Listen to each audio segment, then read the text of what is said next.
Great afternoon. True. Kwame Brown Bust Life. How did we get here and what are we going to do about the entire situation? For anybody that don't know how this all started, let me just make it real simple for you. First, we're going to check out the definition of what is a bust. B-U-S-T in the NBA. True. What is an NBA draft bust? Well, it's a term used to describe an NBA player who was picked high in the draft and or had high expectations heading into his pro career, but never came close to living up to those expectations. Well, we know that's a lie. So that is the definition of why he called his YouTube show Kwame Brown's Bust Life, is because they called him a bust. Now, listen to this man right here. Y'all know him well. Check it out. True. Under most normal circumstances, I have considerably better things to do with my time. But Kwame Brown wanted my attention. You got it now. I didn't want to have to do this, but he made me. Look, I don't have a single negative thing to say about Kwame Brown, the person. Nothing personal. Never have. And no one out here has been attacking him personally either. That includes Gilbert Arenas, who did not attack him personally. It includes Steven Jackson, who did not attack him personally. It includes Matt Barnes, who he really got personal about, and Matt Barnes never said a word. It doesn't include Charlamagne the God either, nor Dr. Boyce Watkins. He didn't say anything bad about Kwame either. Nor did Michael Wilbon deserve Kwame Brown coming at him. Wow. Well, who was all these guys that he just named? Could they be the infamous go along, get along gang? Could that just be a handful of them? I don't know. Just saying. True. But Kwame Brown's been getting personal with everybody these days, talking a whole bunch of smack, saying we don't support black men. Really? Really? Please.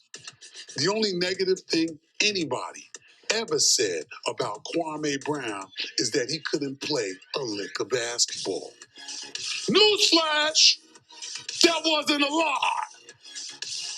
When you put yourself and you put your game out there in the best league in the world, people can comment on it because you're putting your talents on public display.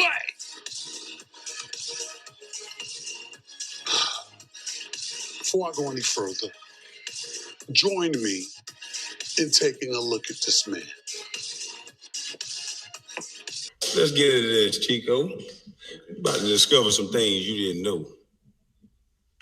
And I'm going to kind of see, because I'm confused on why these cats keep talking about me the way they do. Not that I'm a smart guy, it's just I've been injured so many times and didn't quit. Unlike Stack 5 quit in Charlotte. Jack and, what's the little light-skinned boy? That's Matt Barnes, the emotional nigga that was fighting over his wife, that she chose another man. That emotional nigga that did that. Oh shit. Yeah, I remember the old boy up there in the suit and the tie, part of the get along, go along gang, and them names that he called.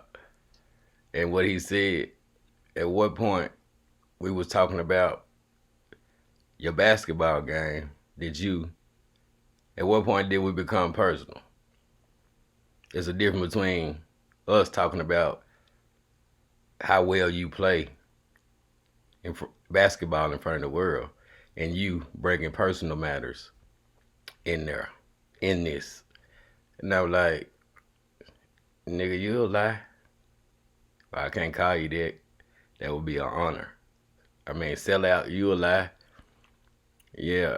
Nah, it ain't no different between you taking up for Charlemagne, which means you taking up for the system. You protected by a system. That's why he called y'all to get along, go along, gang. Because y'all too busy worrying about y'all paycheck, and that's a payoff. Both of them start with a P. It's the difference between a paycheck and a payoff. Check it out. True. Oh, okay. And this nigga had the nerve to tap on somebody else. Tell me, yeah, it was just one player. Mentioning me in different podcasts, but you niggas act like girls like that on a podcast. Now, it's okay to have an opinion, but it's another thing to do what you guys are doing. And then be in my face, Steven Jackson, we was teammates. And I seen you crying every time Charles Oakley about to slap shit out you. So I know you doing all that effeminate talking and yelling, acting like you some gangster when you a basketball player, nigga. You making $10 million a year rapping and acting tough. You really an embarrassment, and I be trying to stay quiet on you niggas. But I understand why they give people like you money and give people like you a platform, because they want you to continue tricking these kids like you're doing a great job of. But we gonna get into that. Okay, y'all. There you have it. We know who Kwame Brown is. We know what a bust is in the NBA. We know what was said and why on both sides. We know the players. We know the system. We know the kids. And we should know the message by now. What is the message? Get in your comment section and let me know. What is the system? And what is our part? Our part should be the foundation of our part.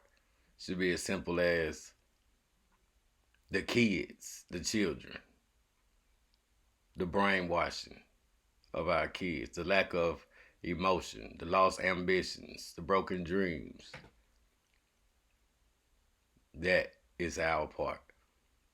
What do we do about assisting Kwame Brown?